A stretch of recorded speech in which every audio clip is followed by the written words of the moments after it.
नमस्कार, आप देख रहे हैं CWB हिंदी न्यूज।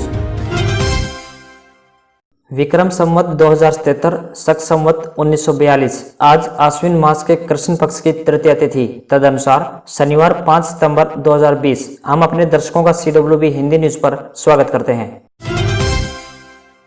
आज का विचार, यदि आप किसी को छोटा देख रहे हो तो आप उसे या तो दूर से देख रहे हो या फिर गुरूर से देख रहे हो।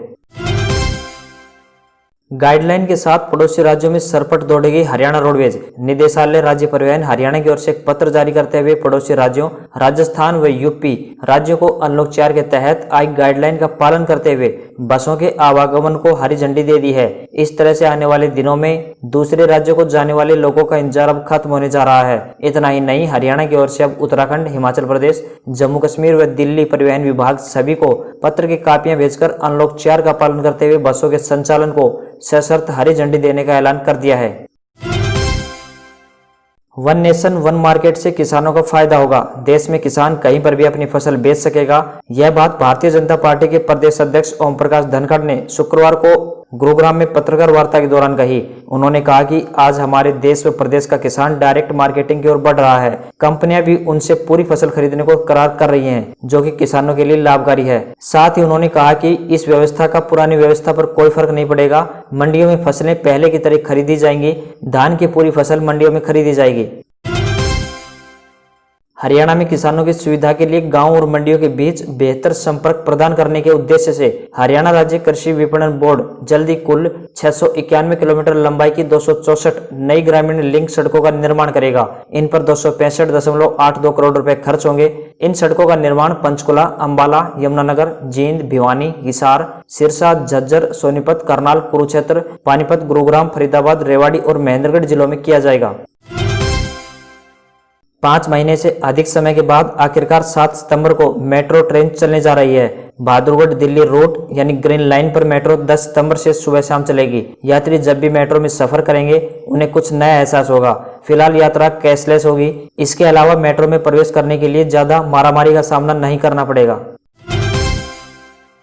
हरियाणा स्टाफ सिलेक्शन कमीशन यानी HSSC ने क्लर्क भर्ती परीक्षा का परिणाम घोषित कर दिया है। वहीं मुख्यमंत्री मनोहर लाल खट्टर ने ट्वीट कर चयनित सभी 4798 युवाओं को हार्दिक बधाई दी है। उन्होंने लिखा, पारदर्शी भर्ती प्रक्रिया के ध्येय को हम निरंतर आगे बढ़ा रहे हैं। हम भर्ती प्रक्रिया में पारदर्शिता लेकर आए हैं और मेहनती युवाओं ने अपनी लगन और योग्यता से यह नौकरी प्राप्त की है। सभी को मेरा आशीर्वाद। हरियाणा विद्यालय शिक्षा बोर्ड यानी BSEH ने DLED यानी डिप्लोमा इन एजुकेशन प्रथम व द्वितीय वर्ष नियमित व रीअपियर की परीक्षा से संबंधित जानकारी आवेदन फॉर्म यानी एप्लीकेशन फॉर्म में अपडेट करने के लिए 4 सितंबर से 13 सितंबर 2020 तक का अवसर दिया है। इस बारे में जानकारी देते हुए हरियाणा विद्यालय शिक्षा बोर्ड के अध्यक्ष डॉक्टर जगबीर सिंह ने बताया कि छात्र अध्यापकों के हित के दृष्टिगत को ध्यान में रखते हुए सभी शिक्षण संस्थाओं को पुनः 4 सितंबर से 13 सितंबर 2020 तक सभी छात्र अध्यापकों के आधार नंबर, मोबाइल नंबर एवं राज्य इत्यादि की सूचनाएं अपडेट या अपलोड करने का अंतिम अवसर प्रदान किया जा रहा है। हरियाणा सरकार 10वीं व 12वीं की कक्षाएं शुरू करने जा रही है। शुरुआत में परीक्षण के तौर पर सोनीपत और करनाल जिले के 2 स्कूल खोले जाएंगे जिनमें कक्षाएं लगेंगी। स्कूल खोलने का निर्णय दोनों स्कूलों के बच्चों और उनके माता पिता की सहमति के बाद लिया गया है। दरअसल स्कूल शिक्षा विभाग ने प्रदेश में बोर्ड परीक्षाओं की शुरुआत करने के लिए बीते दिन सर्वे करवाया था, जिसमें करनाल जिले के वरिष्ठ माध्यमिक विद्यालय निगदू व सोनीपत जिले के उच्च विद्यालय बजीतपुर के विद्यार्थियों के अभिभावकों ने कक्षाएं शुरू करने को पूरे प्रदेश भर में सबसे ज्यादा अपनी सहमति दी है।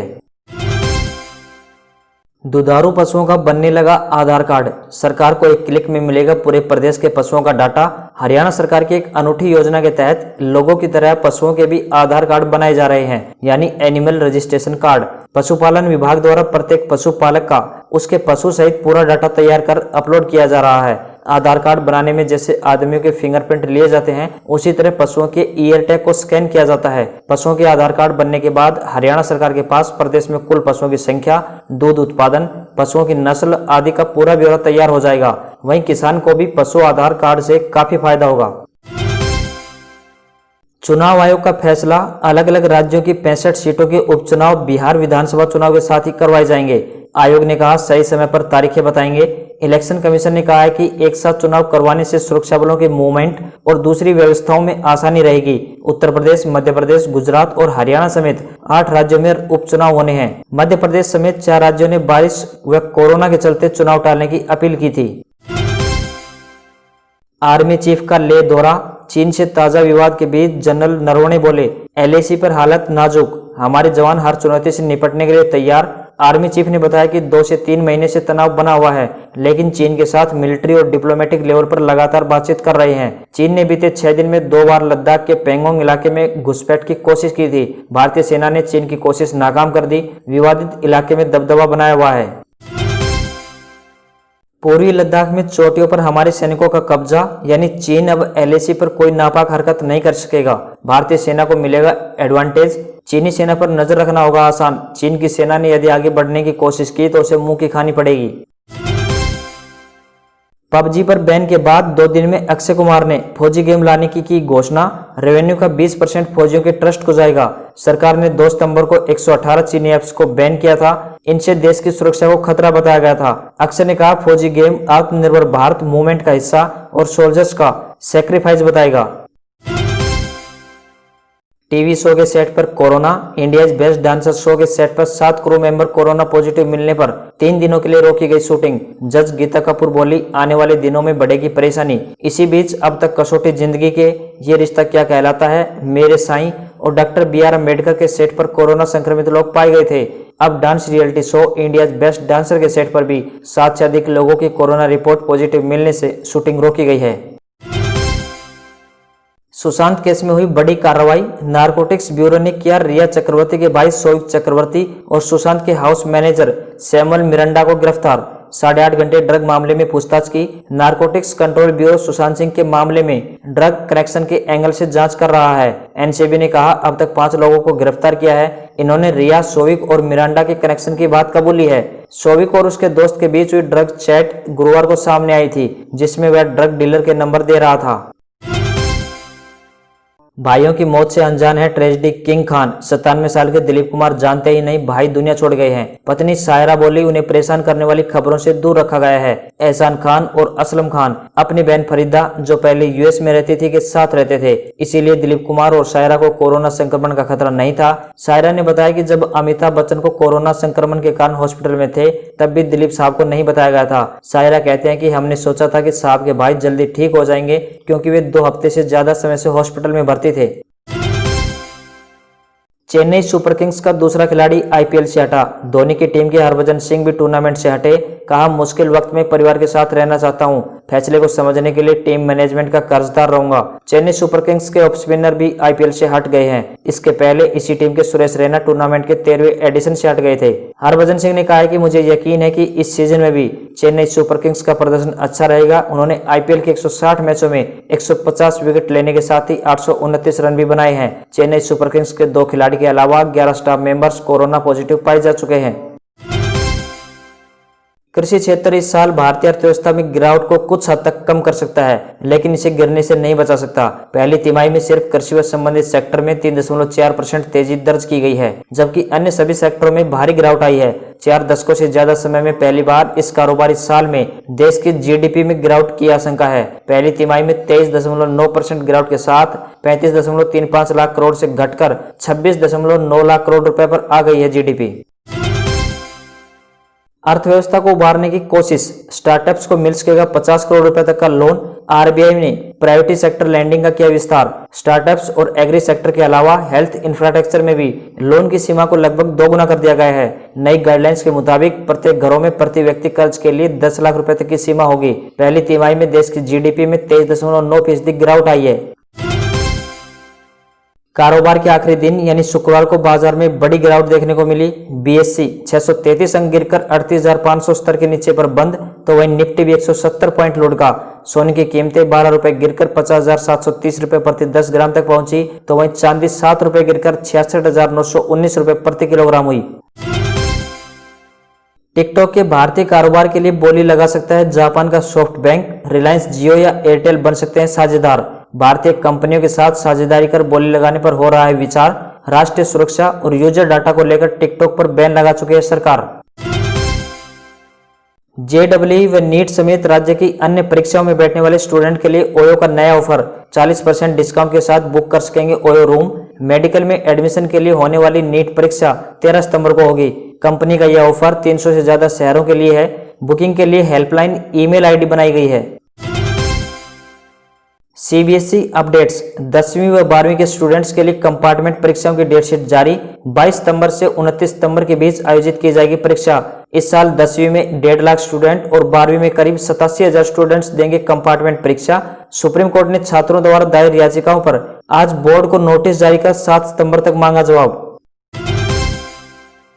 सरकारी नौकरी अपडेट्स एसएसबी यानी सशस्त्र सीमा बल ने कांस्टेबल के 1522 पदों पर 10वीं पास उम्मीदवारों से मांगे आवेदन। 27 सितंबर तक ऑनलाइन आवेदन कर सकते हैं कैंडिडेट्स। अधिकतम आयु सीमा में एससी व एसटी वर्ग को 5 वर्ष और ओबीसी को 3 वर्ष की मिल जाएगी छूट। वेतनमान 21,700 रुपए से लेकर 69,100 रुपए है।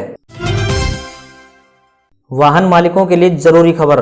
3 साल पुराने वाहनों के लिए अनिवार्य होगा फास्टैग। 1 जनवरी 2021 से लागू होगा नया नियम।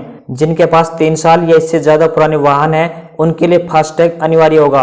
दिसंबर 2017 से पहले खरीदे गए सभी वाहनों पर लागू होगा नया नियम। 1 अप्रैल 2021 से थर्ड पार्टी इंश्योरेंस खरीदने के लिए भी जरूरी होगा वाहन में फास्टैग। अब मोबाइल ऐप के जरिए कर सकेंगे एटीएम से कैश विड्रॉल। आरबीएल बैंक ने शुरू की नई सर्विस। इस सुविधा के लिए बैंक ने global finance technology provider company एमपेज पेमेंट सिस्टम के साथ करार किया है। बैंक ने बिना कार्ड के एटीएम से पैसे निकालने की सुविधा की शुरुआत की। सर्विस का लाभ उठाने के लिए ग्राहक को आरबीएल बैंक के मो बैंक ऐप में लॉगिन करना होगा। अब खुद ब खुद रंग बदलेगा स्मार्टफोन। वीवो ने डेवलप की नई तकनीक। बैक पैनल पर लगाया जाएगा खास किस्म का ग्लास। कंपनी ने बताया कि अगर टेस्टिंग के दौरान सब कुछ ठीक रहा तो वीवो अगले साल तक प्रीमियम फोन के साथ इस नई तकनीक को लॉन्च कर सकती है। रिपोर्ट्स के मुताबिक इस कलर शिफ्टिंग तकनीक का इस्तेमाल कॉल, मैसेज, ऐप नोटिफिकेशन के लिए किया जा सकता है। वीवो ने कहा है कि वर्तमान में बैटरी लाइफ और परफॉर्मेंस के आधार पर इस तकनीक के प्रभावों को देखने के लिए टेस्टिंग की जा रही है।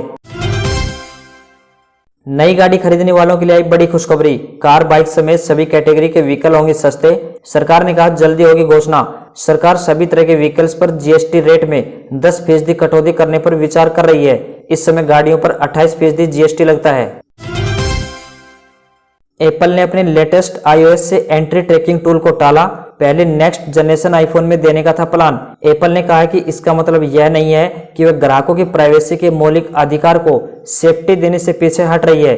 इस फीचर से ऐप डेवलपर के लिए डिजिटल एड बेचने की मॉनिटरिंग करने में मुश्किल होगी। एप्पल का इरादा था कि iOS 14 अपने आप निगरानी को बंद कर देगा। अमेरिका में 4 महीने में 2,24,000 लोग जान गंवा सकते हैं। न्यूजीलैंड में 3 महीने बाद संक्रमण से पहली मौत। वहीं दुनिया भर में अब तक 2,66,00,000 केस। दुनिया में 8,75,000 लोगों की मौत हुई। अब तक 1,87,00,000 लोग ठीक हुए। अमेरिका में 63 लाख से ज्यादा संक्रमित। अब तक 1,91,000 लोगों की गई जान। भारत चीन के रक्षा मंत्री रूस में मिले। चीन की पहल पर राजनाथ और जनरल फंगे के बीच बातचीत जारी। 4 महीने से जारी तनाव के बीच रक्षा मंत्रियों की यह पहली मुलाकात। राजनाथ सिंह ने एससीओ की रीजनल एंटी टेररिज्म स्ट्रक्चर यानी आरएटीएस के काम को सराहा। रूस ने पाकिस्तान को किसी भी तरह के हथियार की सप्लाई नहीं करने की अपनी पॉलिसी दोहराई। ताइवान चीन के बीच तनाव चरम पर। ताइवान के डिफेंस मिनिस्ट्री ने कहा चीन के सुखोई फाइटर जेट मार गिराने की न्यूज फेक। सोशल मीडिया पर अफवाह न फैलाएं। मीडिया रिपोर्ट्स में दावा किया गया है कि ताइवान ने शुक्रवार को रूस का एक सुखोई फाइटर जेट मार गिराया। ऐसा दावा किया जा रहा था कि ताइवान ने हवाई सीमा में घुसपैठ करने वाले चीन के सुखोई एयरक्राफ्ट को मार गिराया। साउथ चाइना सी को लेकर ताइवान और चीन में विवाद। अमेरिका खुले तौर पर ताइवान के साथ। चांद की सतह पर जंग। न हवा है न पानी, फिर भी चांद को लग रहा है जंग। पृथ्वी पर मिलने वाले खनिज हेमेटाइट की मौजूदगी से वैज्ञानिक हैरान। चांद पर हेमेटाइट के चिन्ह ज्यादातर वहीं मिले हैं जहां पहले बर्फ के भंडार थे। चांद की सतह पर ऑक्सीडाइज्ड आयरन यानी लोहे के अंश हेमेटाइट नजर आए हैं। पृथ्वी पर ऑक्सीडाइज्ड आयरन प्रचुर मात्रा में पाए जाने वाले खनिज पदार्थ है। अब बात आज के इतिहास की। भारत के दूसरे राष्ट्रपति सर्वपल्ली राधाकृष्णन का जन्म 5 सितंबर 1888 को हुआ था। डॉक्टर सर्वपल्ली राधाकृष्णन के जन्म दिवस के अवसर पर देश भर में 5 सितंबर को शिक्षक दिवस यानी टीचर्स डे मनाया जाता है। प्रसिद्ध उपन्यासकार वाचस्पति पाठक का जन्म 5 सितंबर 1905 को हुआ था। भारतीय क्रिकेटर प्रज्ञान ओझा का जन्म 5 सितंबर 1986 को हुआ था। भारतीय व्यंग्य रचनाकार शरद जोशी का निधन 5 सितंबर 1991 को हुआ था। हिंदी फिल्मों के प्रसिद्ध भारतीय संगीतकार सलील चौधरी का निधन 5 सितंबर 1995 को हुआ था। और अंत में विश्व प्रसिद्ध समाज सेविका मदर टेरेसा का निधन 5 सितंबर 1997 को हुआ था।